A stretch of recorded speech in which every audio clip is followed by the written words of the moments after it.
rekoleksi kita pada hari ini bukan karena aturan yang harus kita ikuti, tetapi lebih pada proses pembaharuan diri kita, agar kita dapat bertumbuh menjadi seorang mahasiswi yang beriman, yang tidak saja mengejar ilmu pengetahuan, tetapi juga mengejar kasih Allah di dalam hidup.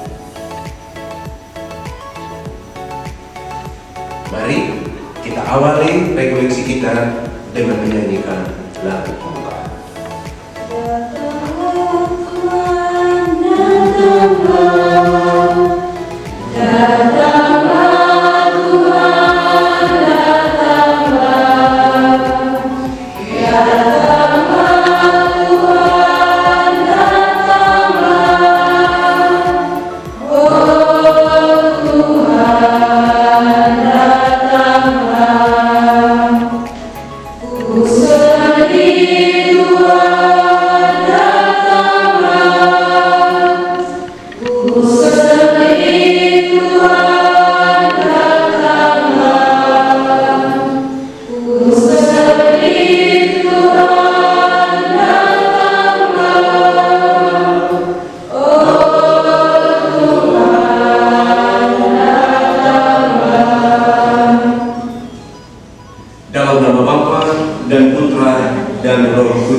Tema rekoleksi kita pada hari ini adalah belajar dari Yohanes Pembaptis dan muridnya dan semakin dekat dengan Tuhan.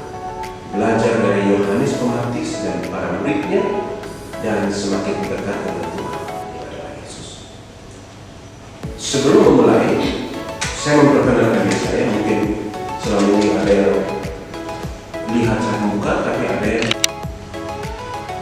Tuhan, kami semua datang kepadamu, memohon Roh-Mu yang kudus untuk tinggal diam di dalam hati kami dan membuka hati dan pikiran kami, agar kami mampu menemukan Dikau di dalam hidup kami, di dalam tugas-tugas kami, di dalam pergaulan kami, terlebih di dalam melayani Dikau. Semoga pada masa persiapan ini kami Kau bantu untuk melihat hal-hal mana yang perlu kami perbaiki untuk semakin mengenali Kau dalam tugas kami, sehingga pada saatnya apa yang kami buat bukan untuk kepentingan diri kami sendiri, tetapi untuk kepentingan kemuliaan nama.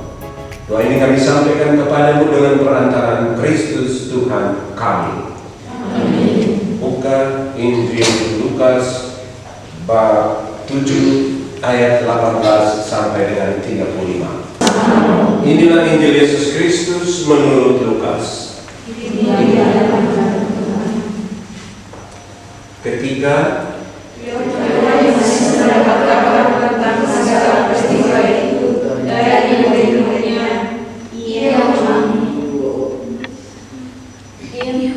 memanggil beberapa orang dari antaranya dan menyuruh mereka bertanya kepada Tuhan, "Engkau yang akan datang itu, atau masih kamu menantikan seseorang lain?" Ketika kedua orang itu sampai kepada Yesus, mereka berkata, "Yohanes Pembaptis menyuruh kami bertanya kepadamu, engkaukah yang akan datang itu, atau haruskah kami menantikan seseorang lain?" Pada saat itu, Yesus menyembuhkan banyak orang dari segala penyakit dan penderitaan, dan dari roh jahat, dan Dia memberikan penglihatan pada orang-orang jahat. Dan Yesus menjawab mereka, "Pergilah dan katakan kepada Yohanes apa yang dilakukan dengan orang muda melihat, orang lumpuh berjalan, orang buta menjadi lahir, orang tuli mendengar, orang mati dibangkitkan, dan kepada orang miskin diberikan kabar baik. Dan bagi orang yang tidak menjadi kecewa dan menolak Aku." Setelah kami harus mulai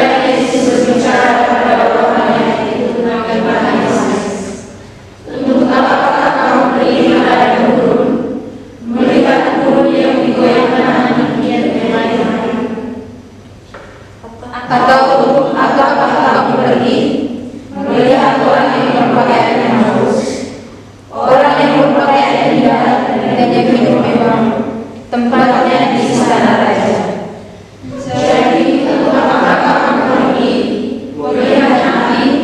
Benar, dan aku berkata kepadamu, kau akan berbeda daripada Nabi. Karena tentang dia akan tertulis, lihatlah, aku memiliki keputusanku mendahului engkau. Ia akan mempersiapkan jalanmu di hadapanmu.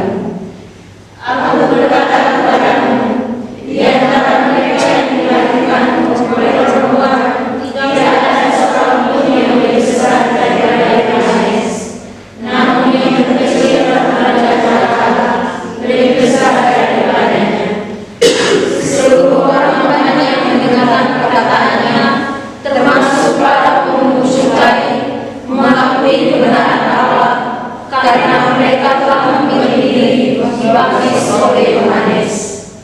Tetapi orang-orang Farisi dan anak yang berkata menolak masuk akal terhadap diri mereka, karena mereka tidak mau dibaptis oleh Yohanes. Kata Yesus, dengan apakah kamu mengumpamakan orang mendapatkan kejahatan ini, dan dengan apakah mereka itu sama?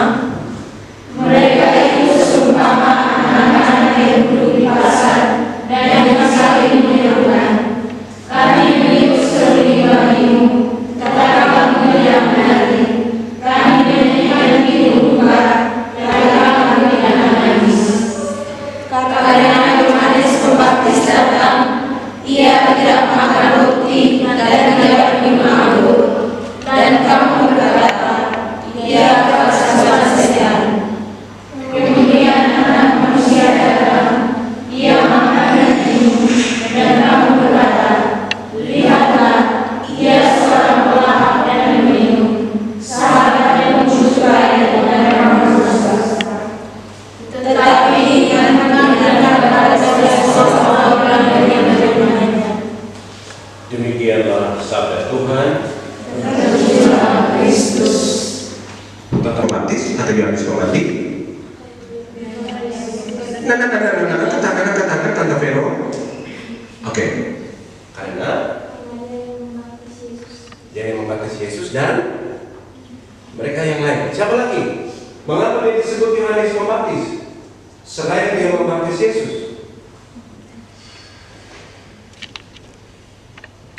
Dia disebut Yohanes Pembaptis. Pertama, kita suka dalam bacaan itu bahwa dia itu memang sebagai jalan yang mau mengarahkan semua orang kepada Yesus. Dia orang yang berseru-seru di kota, berseru-seru di orang-orang yang berseru, dia orang berseru pada gurun untuk pertobatan atau persiapkan jalan bagiku, bagi hutan, bagi Tuhan. Berarti Yohanes Pembaptis dia benar-benar mempersiapkan jalan untuk semua orang untuk bisa bertemu dengan Tuhan. Tetapi ketika dia berada di dalam penjara, dia itu juga adalah manusia biasa. Dalam situasi dia saat itu dia bergejolak, karena pada zaman itu mereka semua mengalami situasi ketakutan, berada di bawah jajahan Rom, jajahan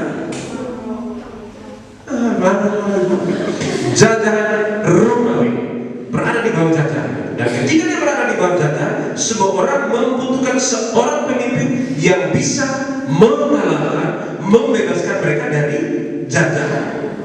Dan Yohanes juga adalah salah satu orang yang berpikir bahwa dia yang adalah Mesias. Mereka berpikir dia yang adalah Mesias yang bisa juga membebaskannya dari penjara.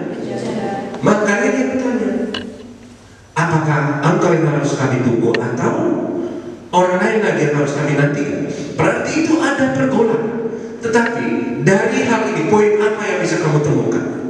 Siapa yang bisa lihat dari pertanyaan Yohanes yang suruh murid-muridnya pergi? Poin apa yang kamu temukan? Hal yang sangat mendalam yang bisa kamu temukan.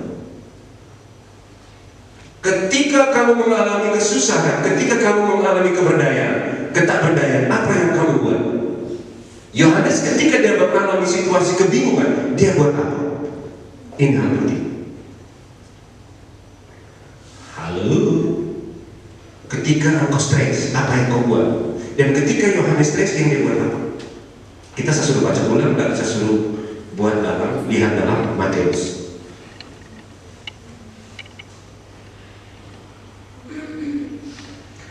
Ada yang ketika dia stres, jembatan Meli batu.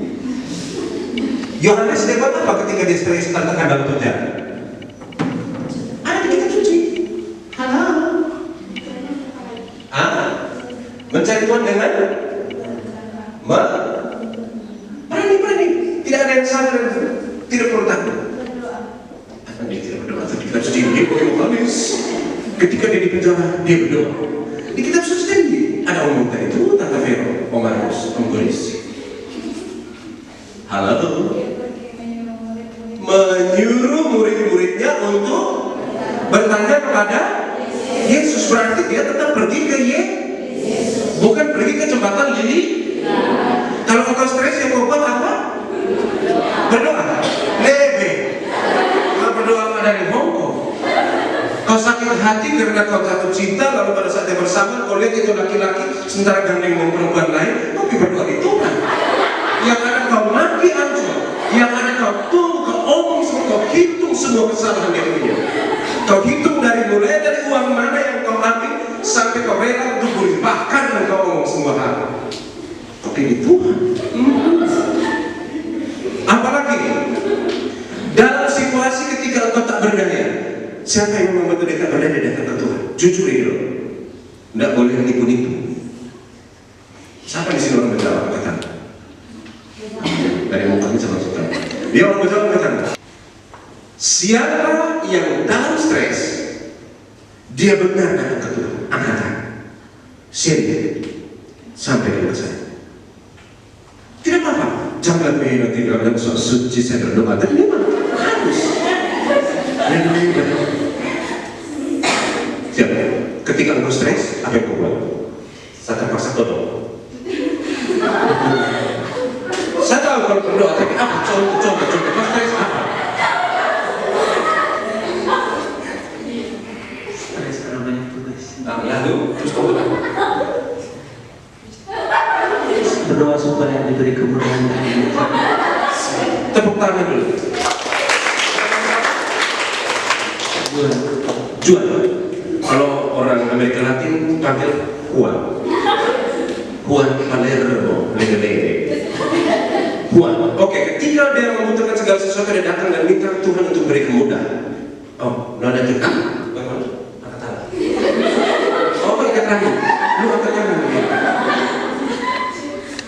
Ada yang dalam situasi tugas, ini soal bukan kenyataan, tugas menumpuk lalu pergi bertemu dengan dosen atau dalam persahabatan karena orang nama, dia tidak pergi ke kampus, dia tidur di kamar, dia komat kamit sendiri di kamar, dia omong tidak jelas. Semua orang yang tidak salah juga datang untuk dia, kau ini tidak suka usah dan segala macam.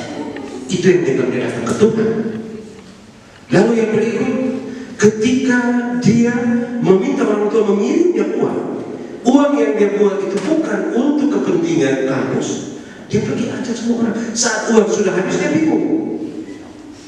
Dia yang perempuan namanya Vero, dia pergi ke kampus. Lu kan parah, pinjamkan uang. Saat kasih uang, waktu tanya, beta sudah si uang, lu kasih beta apa?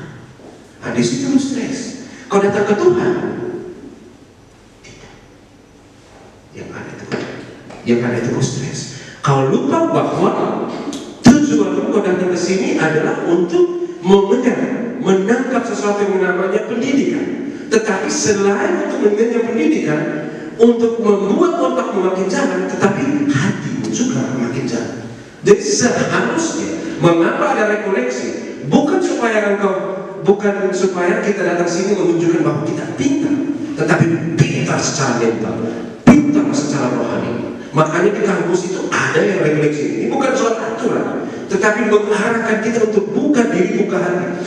Besok-besok ketika engkau sudah tamat, orang tidak bilang engkau IP berapa, orang tidak bilang kau hebat. Orang akan bilang kau hebat ketika orang lihat dia ini anak baik, dia bisa dipercaya. Dan orang yang bisa dipercaya hanya orang yang memiliki kedekatan dengan Tuhan, yang selalu mencari Tuhan, bukan mencari harta. Ada yang masih muda, dengar yang di sini ada orang pintar. Dia bawa diri pergi sama-sama dan katakan bahwa kau tidak boleh sampai di kampus, jangan duduk di sebelah kiri. Karena di sebelah kiri itu ada orang berjamaah, orang parkir. Dia itu pegang obat. Kau pergi di orang atau pergi di orang soal itu. Dia bukan berjata dan tanya sekali dua almarhum. Pergi di orang pintar, bukan pergi ke Tuhan. Dari kota Kuba banyak orang, bahkan suster, bahkan pastor, bahkan orang yang selalu ke gereja, bukan pergi ke Tuhan. Pergi ke mana? Ke orang pintar. Pergi ke gue bilang tadi dukun.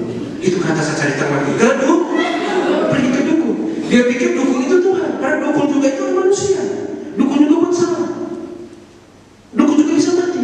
Tapi dia lebih percaya dukun daripada percaya Tuhan. Dan Yohanes Pembaptis menunjukkan kepada kita dalam situasi stres dia pergi Mencari Tuhan. Dia pergi mencari Yesus. Dalam ayat selanjutnya, para murid mereka juga tidak miring kiri, tidak miring kanan, tidak berkata itu bisa tanya dia di penjara juga. Mereka langsung pergi ke Yesus. Mereka langsung pergi ke Yesus dan tanya. Om Yohanes bilang, kau yang harus kami tunggu atau kami tunggu yang lain? Mereka berani bertanya. Berarti para murid juga berani pergi ke Yesus. Kadang-kadang dalam hidup kita disuruh buat ini, guru dosen bilang kerja tugas. Oke kau kerja, tapi kau buka HP, kau Google dan kau bebas. Lihat begini, waktu saat kumpul 15 halaman lengkap, saat tanya tidak jawab. Tidak jawab. Karena yang kau cari adalah bukan sesuatu yang keluar dari kedalaman diri, tapi kau cari sesuatu dari luar yang tidak masuk. Bukan soal kau lulus, tetapi apa yang kau pelajari itu memberi berkat untuk kau hidup. Kau mengerti itu. Dan para murid, karena mereka mengerti, mereka pergi dan bertanya. Meskipun harus berjalan, itu proses. Ketika mereka pergi itu adalah sebuah proses. Dan pendidikan juga adalah sebuah proses. Mereka pergi dan bertanya kepada Yesus. Dan apa jawab Yesus? Apa jawab Yesus? Angkat tangannya, tanggung Verona. Angkat tangan kakak. Siapa yang sudah dapat? Apa jawab Yesus? Tidak ada yang salah, tidak ada yang salah, tidak ada yang benar. Apa jawab Yesus? Silakan. Pergilah dan katakanlah kepada Yohanes apa yang kamu lihat dan kamu dengar. Orang buta melihat, orang lumpuh berjalan, orang kusta menjadi tahir, orang tuli mendengar, orang mati dibangkitkan, dan kepada orang miskin diberitakan kabar baik. Nah, Yesus tidak jawab benar. Mereka tanya, apakah harus kamu tunggu? Apakah apa yang harus kami tunggu? Engkau orang lain. Yesus jawab, pergi dan katakan apa yang kamu lihat dan kamu dengar. Poinnya ini mau menunjukkan apa kepada kita? Siapa yang mungkin bisa merenungkan itu? Yang Yesus mau tunjukkan kepada kita itu apa? Biasanya kalau orang tanya, kau patir kan? Kau patir? Mau jelas dia patir kenapa? Atau kalau dia menikah, oh menikah dong, lu nggak mau dihukum. Pelajaran apa yang kau pelajari dari poin ini? Ketika Yesus katakan, pergilah, katakanlah apa yang kamu lihat dan kamu dengar. Pembelajaran apa? Ini pengalaman, ini refleksi pribadi. Tidak ada yang salah sekali lagi. Tidak ada yang salah. Apa yang kau keluar dari rasanya ini mau Yesus ajarkan kepada saya? Silakan. Sekali lagi ini bukan ujian harus salah tidak lulus segala macam. Ini pengalaman pribadi dan apa yang kau rasa dari suara dari dalam yang kau katakan. Tidak ada yang mempersalahkan, tidak juga membuatmu malu. Jawabanmu selalu memberi berkat untuk dirimu dan teman-teman. Oke, coba. Apa yang bisa kau temukan dari jawaban? Pergilah, katakanlah apa yang kau lihat dan kau dengar. Halo, sister, want to say something?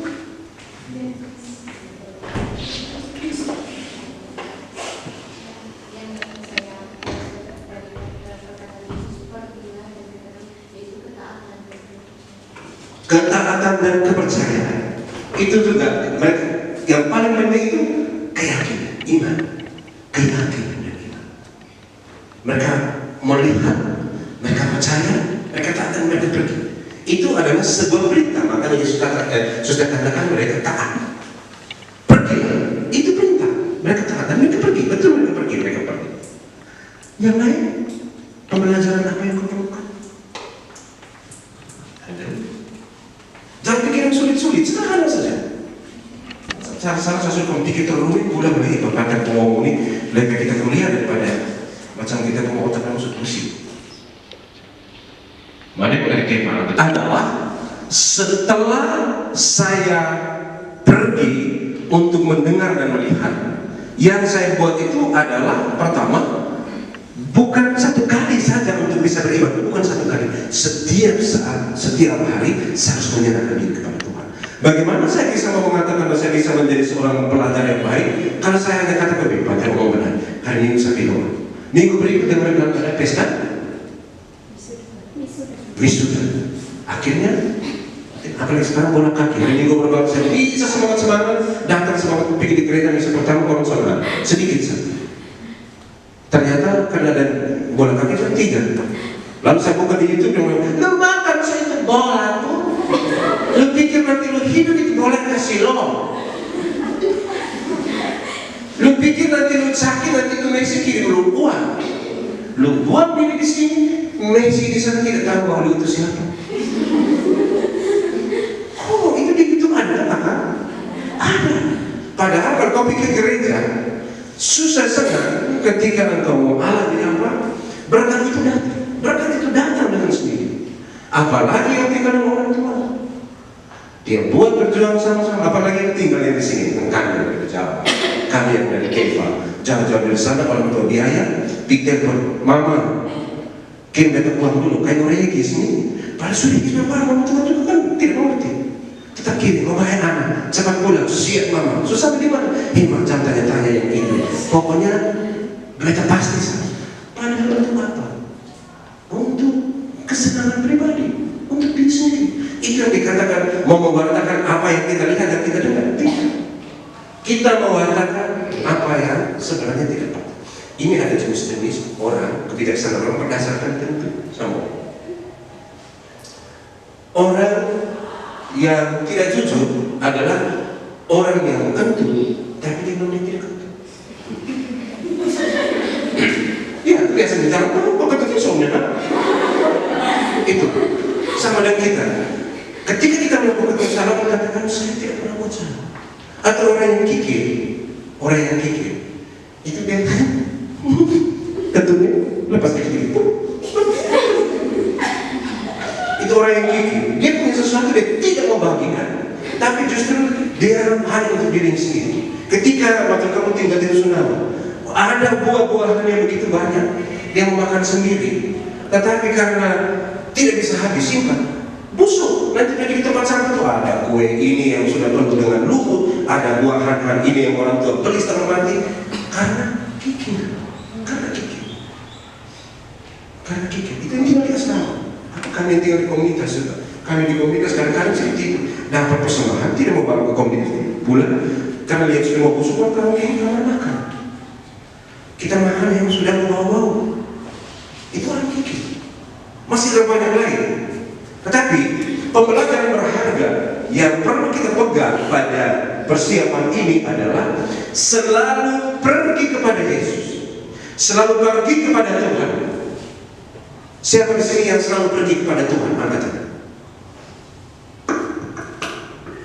Siapa yang selalu pergi? Kami pastor, saya pastor pun kalau saya tidak pergi pada Tuhan, percuma saja orang panggil saya pastor. Mengapa seorang imam selalu melakukan perayaan Ekaristi untuk menguduskan umat, tetapi juga untuk menguduskan dirinya sendiri? Hebat apa dia pakai juga kalau dia tidak melakukan Ekaristi? Berarti dia harus datang kepada Yesus, harus datang kepada Tuhan. Kita semua ini tidak ada di orang yang tinggal di bumi ini yang katakan bahwa saya adalah orang yang sempurna. Saya tidak akan pernah. Kita semua untuk mati ini tidak perlu kita sakit, untuk mati ini tidak perlu kita tua. Orang yang masih hebat, yang masih muda, dia akan mati. Banyak kita cerita teman-teman kita yang sudah mati. Hei, di kemarin kita masih ketemu, begini hari sufu. Mati itu datang gampang saja. Nah, tapi karena itu, apa yang harus kita buat? Itu menjadi penting. Karena sekarang ini jujur, saya kalau jalan di ini, di sini,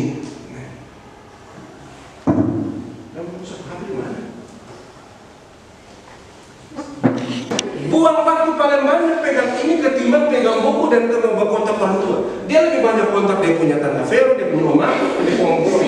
Dia pikir tante Vero itu yang beri dia hidup dan kasih dia makan. Dan akan dibilang Bisa saya emosi. Sementara kalau tanya lu cuma kena mama minta jangan buat apa? Dia emosi dan dia mama yang tanya dia. Tapi dia punya perhatian terhadap dia pun itu yang bilang ayah. Tidak, itu banyak yang berbagi, banyak yang datang mahasiswa datang ke kebiara hanya untuk meminta jalan keluar karena dia sudah terlanjur jatuh cinta. Saya bilang, kau kenal dia berapa tahun? Sudah apa? Kau cinta kau dilahirkan kalau kau sudah umur berapa? 18 tahun. Oh 18. Kau dibesarkan oleh orang tua itu seberapa umur 18 tahun? Kau buat apa orang tua? Kau diselamatkan diri dengan umur 2 tahun. Dia yang dia kau milih dia bisa marah.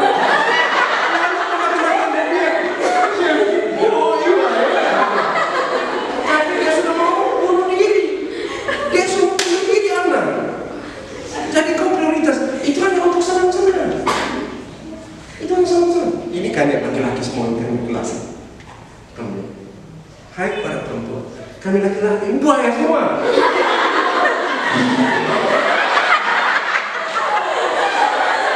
Omong I love you, omong aku cinta padamu, dia dapat engkau dia lari.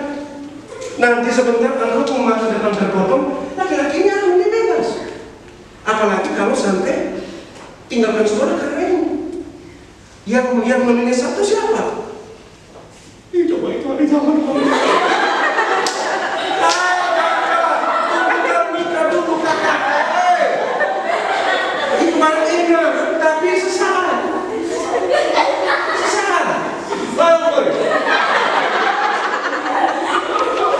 Jadi apa yang kau datang ke sini untuk kuliah, bukan pergi kuliah. Ya itu yang kami. Oh, rumah kan dipunggah. Siapa di sini yang laki-laki? Kau pacar aku. Lu kan yang begini pasti begini. Ayo bagaimana? Ya, apa lagi dia? Apa lagi dia?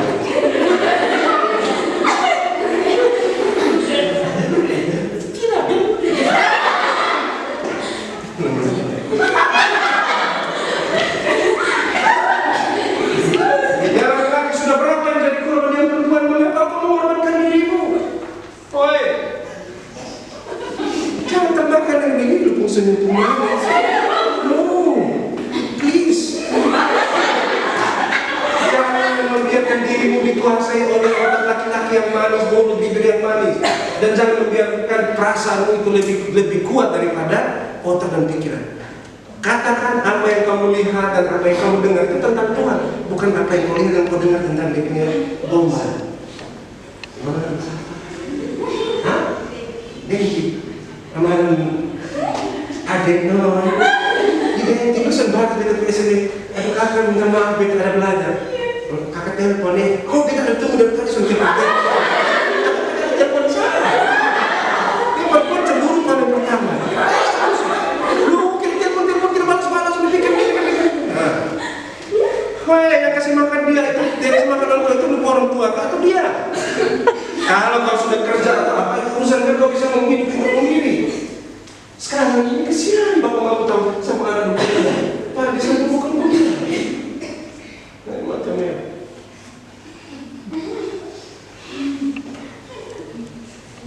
Sudah, bisa. Ketika ada situasi, ada masalah, engkau lakukan ini. Percaya, engkau akan temukan sesuatu. Tarik nafas dalam-dalam, hembus sampai merasa dingin tenang.